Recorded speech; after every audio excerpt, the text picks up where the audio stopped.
अस्सलामुअलैकुम, कैसे हैं आप सब लोग? अल्हम्दुलिल्लाह मैं बिल्कुल ठीक हूँ। अल्लाह से दुआ है कि आप सब भी बिल्कुल ठीक हों। आमीन ज़रूर लिखा करें। और चैनल पे न्यू हैं तो चैनल को सब्सक्राइब कर दीजिए। वीडियो पे लाइक का बटन है उसको भी प्रेस कर दीजिए और ऑल नोटिफिकेशन के बेल को भी प्रेस कर दें ताकि आपको मेरी डेली व्लॉग्स की नोटिफिकेशन डेली मिलती रहे। ठीक है जी, तो व्लॉग को स्टार्ट करते हैं मॉर्निंग से। मॉर्निंग आज मेरे ख़्याल से दिन है, आई डोंट नो असल में मुझे भूल जाते हैं। हाँ, तो आज है जी ट्यूसडे का दिन, क्योंकि कल हमने सफाई करी थी तो मंडे और थर्सडे जो है ना मैं सफाई करती हूँ प्रॉपर वाली। उसके अलावा जो है ना वो डेली बेसिस के काम और थोड़ी बहुत साफ़ सफाई जो है वो होती है। अच्छा, कल जो है ना मंडे थी तो कल हमने सारी रूटीन वर्क की सफाई करी। उसके बाद आज जो है ना वो ट्यूसडे है, तो ट्यूसडे को बस हमने नाश्ता किया। नाश्ते में जो है ना मैं पराठे को थैली में रखे रखे मैंने शूट कर लिया। तो हस्बैंड कहने लगे कि पराठे को तो थैली से बाहर निकाल के दिखा दो कि इसमें क्या है। तो फिर उन्होंने थैली से बाहर निकाल के पराठे रखे और मैंने उसका रीशूट किया। खैर जी, उसके बाद नाश्ता वगैरह किया। नाश्ते के बाद जो डेली बेसिक के काम होते हैं हस्बैंड के जाने तक के, वो सारे हुए और उनको मैंने कपड़े प्रेस करके दिए और 2 जोड़े जो है ना मैंने हस्बैंड के भी एक्स्ट्रा प्रेस करके रख दिए।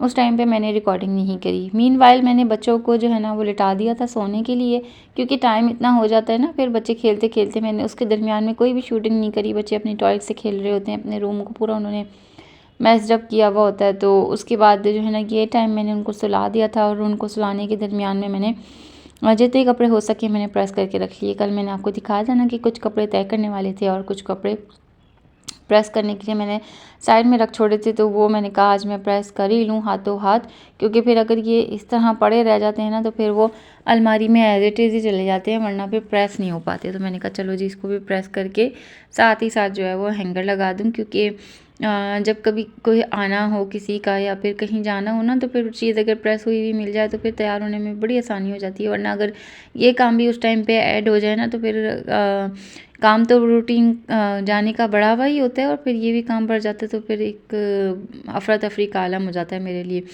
साथ ही बच्ची के भी जो भी कपड़े प्रेस होने वाले होते हैं उनको भी मैं प्रेस करके जो है ना कभी तय लगा देती हूँ, कभी मैं हैंगर कर देती हूँ। इवन ऑफिन मकसद ज़्यादातर जो है ना मैं इसके कपड़े हैंगर ही करके रखती हूँ, क्योंकि ऐसा होता है कि इसके भी कपड़े बिल्कुल ऐसे चुरुस मुरुस हुए भी होते हैं, तो फिर कपड़ों को प्रेस करके रख लेना ही ना बड़ी अच्छी बात होती है। अच्छा, मेरी सास ना मुझसे अक्सर कहती हैं कि जो लिबास को इज़्ज़त देता है ना लिबास उसको इज़्ज़त देता है। तो मुझे ना उनकी ये बात इतनी ज़्यादा हिट करी, क्योंकि ये इतनी अच्छी और सही बात है कि अगर हम लिबास को अपने इज़्ज़त देंगे, उसको अच्छे तरीके से धोएंगे, उसको अच्छे तरीके से प्रेस करके पहनेंगे, तो ही तो लिबास हमें इज़्ज़त देगा ना। मकसद हम वो लिबास पहने हुए अच्छे लगेंगे। चुरुस मुरुस कपड़े हम पहने हुए होंगे या फिर अजीब तरीके से पहने हुए होंगे कपड़े, तो वो ना उन कपड़ों की इज़्ज़त होगी ना उन कपड़ों से हमारी इज़्ज़त होगी। तो भाई लिबास को इज़्ज़त दें ताकि लिबास आपको इज़्ज़त दे। और मेरी सास तो ऐसी हैं, वो जो उनके रात को पहनने के लिए जो वो कपड़े चेंज करती हैं ना वो उसको भी प्रेस करके ही तय लगाती हैं ताकि वो भी जो है वो अजीब से ना लगें। तो जी खैर, ये मेरा एक बहुत ही सिंपल सा ड्रेस था। ये मैंने आप लोगों से अपनी दराज़ की शॉपिंग हॉल में मैंने शेयर किया था। इसकी सारी प्राइजेज़ वगैरह सब उसमें ही मेंशन्ड है। तो मैंने कहा कि मैं इसको सिंपल से ड्रेस को थोड़ा सा एलिगेंट सा बनाया जाए, और मेरे पास जो है ना फैब्रिक ग्लू रखी हुई थी और ये कुछ फ्लावर्स पड़े हुए थे। तो मैंने इसको जो है ना वो फैब्रिक ग्लू से ये फ्लावर्स को मैंने गले पे इस तरीके से चिपका लिया। अब देखें आप कितना अच्छा सा गला लग रहा है ना। कहीं आने जाने में एक आध दफ़ा चल जाएगा सेट ये ड्रेस जो है। उसके बाद हम घर में लगा लेंगे। अगर फ्लावर उतर भी जाएंगे तो फिर हम इसको सेव कर लेंगे, बाद में किसी और चीज़ पे लगा लेंगे। तो ये फैब्रिक ग्लू का फ़ायदा ये है। और दूसरा ये कि आपने इसको ना लगा के काफ़ी देर के लिए छोड़ देना है, मतलब हाथ नहीं लगाना फिर उसके बाद, वरना ये हिलती जुलती रहती है। लेकिन अगर आप छोड़ देंगे ना इसको तो ये बहुत अच्छा स्टिक करेगी। उसके बाद बहुत ज़्यादा ठंड लग रही थी शदीद वाली, तो सोचा कि अपने लिए बना लेते हैं मिल्क की कॉफ़ी। और ये मैंने जो है ना वो फेंट के मैंने चमचे से ही मैंने फेंट के ये कॉफ़ी बनाई है।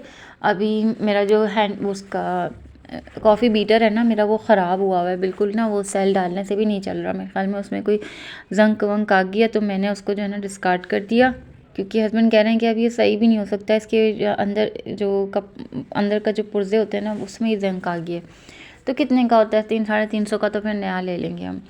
उसके बाद जी ये देखें, ये कपड़े अभी जो हैं वो कल जो मैंने वॉश किए थे, ये मेरा मुंह चढ़ा रहे हैं। पहले मैंने कहा मैं इनको मुंह चढ़ाती जो है ना मैं कॉफ़ी पी लूँ, फिर जो है ना मैं इनका काम करूँगी, वरना ये ना मुझे सबसे बोरिंग सा काम लगता है कि कपड़े धोना, उसके बाद लटकाना, उसके बाद फिर इनको सूखने देने के बाद इनकी तह लगाना ना, ये मुझे सबसे ज़्यादा मुश्किल काम लगता है। लेकिन भैया करना तो हमने ही है ना, तो बस फिर करेंगे इसको भी। और अभी मैंने यहाँ ला के डाल दिया था, साथ ही साथ मैं ये भी काम करती जा रही थी और साथ ही साथ जो है वो बच्चों को भी पढ़ा रही थी, क्योंकि मेरे कपड़े इस्त्री करने के एंड होते होते ही जो है ना बच्चे सारे उठना शुरू हो गए थे। तो बस इनको फिर थोड़ा बहुत कुछ खिलाया था मैंने, और याद नहीं मुझे कि मैंने क्या खिलाया था, लेकिन बस ये कि इनको थोड़ा बहुत कुछ खिला दिया था। शायद ये चीज़ वगैरह भी खा लेते हैं ना कभी कभार, तो फिर मुझे फिर ज़्यादा तंग नहीं करते खाने पीने के हवाले से, क्योंकि इनके बाबा फिर कुछ ना कुछ इनको बिस्किट या कोई ऐसी फ्रायो वगैरह ला के दे देते हैं, तो फिर ये इनकी भूख जो है ना वो मर जाती है। मैं इनके बाबा को इतना मना करती हूँ आप ये ना किया करें। फिर रात का टाइम हो जाता है बच्चों को पढ़ाते पढ़ाते, तो बस फिर ये टाइम जो है ना मेरे लिए बड़ा कोई भागम दौड़ वाला होता है, और इस टाइम पे ना मुझे बस एक ही गाना याद आ रहा होता है। तो साथ ही साथ जल्दी जल्दी से रोटी बनाऊंगी, और रोटी की सबसे पहली रोटी छोटी सी आप मेरी देख रहे होंगे, तो ये छोटी रोटी जो है ना मैंने अपने छोटू के लिए बनाई है। अब बेटों का ना अक्सर ऐसा होता है कि अगर उन्होंने दिन भर में कुछ ऐसा नहीं खाया वो, तो फिर रात के रोटी बनाने के टाइम पे ना वो कहते हैं कि अम्मा हमें एक एक रोटी दे दें। तो फिर मैं क्या करती हूँ, इनको ना थोड़ी बहुत छोटी मोटी सी रोटी बना के दे देती हूँ, बाकी फिर मैं ये कहती हूँ कि अपने बाबा के साथ खाना। अच्छा, उसके बाद साथ में खाने में जो बन रही है वो है दाल, और दाल के अंदर जो है ना मेरी जो थोड़ी सी गोभी बची हुई थी, मैंने उसको फ्रीज़ कर दिया था, और उसी दाल में जो है ना मैंने गोभी ऐड कर दी और थोड़ा सा चाट मसाला ऐड करा। अल्लाह, यकीन जाने इतनी कोई मज़े की दाल गोभी बन के तैयार हुई ना। और मेरे हस्बैंड इस तरह की चीज़ें खाते नहीं हैं, मकसद मिक्स एंड मैच करके ना, लेकिन मैंने उनको बताया ही नहीं। जब उन्होंने खाया उनको बहुत मज़े का टेस्ट लगा, उन्होंने कहा ये क्या बनाया है, दाल के अंदर कुछ लग रहा है मिक्स हुआ हुआ। मैंने कहा मैंने गोभी आलू जो है ना मिक्स किए थे मैश करके। कहने लगे वाकई बहुत मज़े का लग रहा है। थोड़ा सा चाट मसाला ऐड किया था बस, और कुछ भी नहीं ऐड किया था मैंने। साथ ही साथ फरमाइशी चपाती, इसको ना पंजाब में कहते हैं चौपड़ी हुई चपाती। तो वो बन रही है, और इस पे बस मेरा हाथ साफ़ मैं कर रही हूँ। और अब तो खैर हो गया, ये तो बहुत पुराना ब्लॉग है, लेकिन अब इस फरमाइशी चपाती पे जो है ना मेरा बड़ा अच्छा हाथ बैठ गया है कि इसको किस तरीके से बनाना है। वरना पहले क्या होता था, कभी मैं बाद में तेल डाल रही होती थी, कभी मैं बहुत पहले ही तेल डाल दिया करती थी, तब समझ नहीं आ रहा होता था कि किस तरीके से इसको बनाना है। लेकिन अब मुझे समझ आ गई है, चपाती डालते ही जो है ना आपने इसके ऊपर तेल डाल देना है, और फिर जब इसका रंग चेंज हो जाए तो इसको पलट देना है, और फिर पीछे मकसद जहाँ तेल डाला हुआ है ना उसको अच्छी तरीके से घुमा घुमा के अच्छे से आपने सेकना है। और जब ये सिक जाएगी तो आप पलट के देख लेंगे तो आपको पता लग जाएगा। फिर आपने हल्के चूल्हे पे जो है ना वो पिछली साइड को भी सेक लेना है। That's it. फरमाइशी चपाती नरम नरम सी बड़े मज़ेदार से जो है ना वो तैयार हो जाएगी। इसके क्या होता है कि ये ना ठंडी होने के बाद भी जो है ना ये नरम ही रहती है ज़्यादा।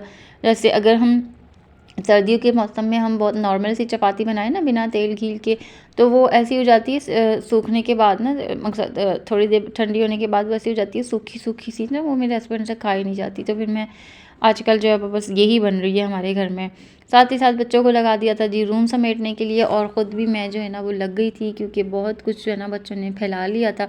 और ये वाइप्स और पैम्पर्स जो है ना ये आए हुए थे, तो इनको भी ठिकाने पे लगाना था। मेरा क्या होता है कि इस तरीके से बल्क में जो है ना वो हस्बैंड जब भी पैम्पर का दोनों बच्चों के पैकेट्स लाते हैं ना, तो उसके साथ जो है ना वो एक दो वाइप्स भी ले आते हैं। तो अभी जो है ना सर्दियों का मौसम है, तो हस्बैंड 3 वाइप्स के पैकेट ले आए थे, क्योंकि फिर वो अक्सर ऐसा होता है कि रात के टाइम जो है ना मैं छोटू को भी वाइप्स ही कर देती हूँ, क्योंकि वो बहुत ज़्यादा गुस्सा करता है ठंडे पानी से, और गैस तो होती ही नहीं, तो फिर बंदा क्या करे। और अपनी वो क्या होती है हमारी केटल भी ख़राब हुई हुई है जिसमें पानी गर्म कर सकते हैं ना, तो बस फिर अभी यही फ़िलहाल जो है ना वाइप्स कर देती हूँ रात के टाइम पे। कभी इल्ला माशा हुआ है ऐसा 2-3 दफ़ा हो चुका है, मतलब 2 दफ़ा तो ऐसा हो चुका है कि मैंने इसको भी वाइप्स की हैं, वरना पानी से ही धुला देती हूँ। लेकिन मैं बहुत ज़्यादा गुस्सा करता है, तो हस्बैंड कहते हैं तुम ना क्यों इसके साथ जुल्म कर रही हो, उसको वाइप्स ही कर दो। बस फिर मैं उसको वाइप्स कर देती हूँ। छोटी की दराज़ ये बनाई हुई है मैंने अपने साइड टेबल के पास, क्योंकि फिर मुझे जो है ना ये चीज़ें करीब पड़ती हैं जहाँ मैं लेटती हूँ, तो फिर मुझे वो चीज़ें भी जो है ना वो करीब होनी चाहिए सारी। तो उसकी दराज़ को भी जो है मैं सेट कर लूँगी। उसकी दराज़ में एक शॉपर बना के रखा हुआ होता है, मतलब मैंने ढेर सारे छोटे शॉपर होते हैं ना वो मैंने रखे हुए होते हैं। सिंगल पैम्पर भी जब मैं चेंज करती हूँ तो इसमें से एक शॉपर निकालती हूँ, उसमें पैम्पर डालती हूँ, और फिर बच्चों से कहती हूँ कि इसको डस्टबिन में डाल के आ जाएँ, तो ये बड़ा ईजी रहता है। साथ ही साथ बस हमारा खाना भी तैयार है। और इतनी मज़े की दाल में ना मैंने लगाया हरी मिर्च और लहसुन का तड़का।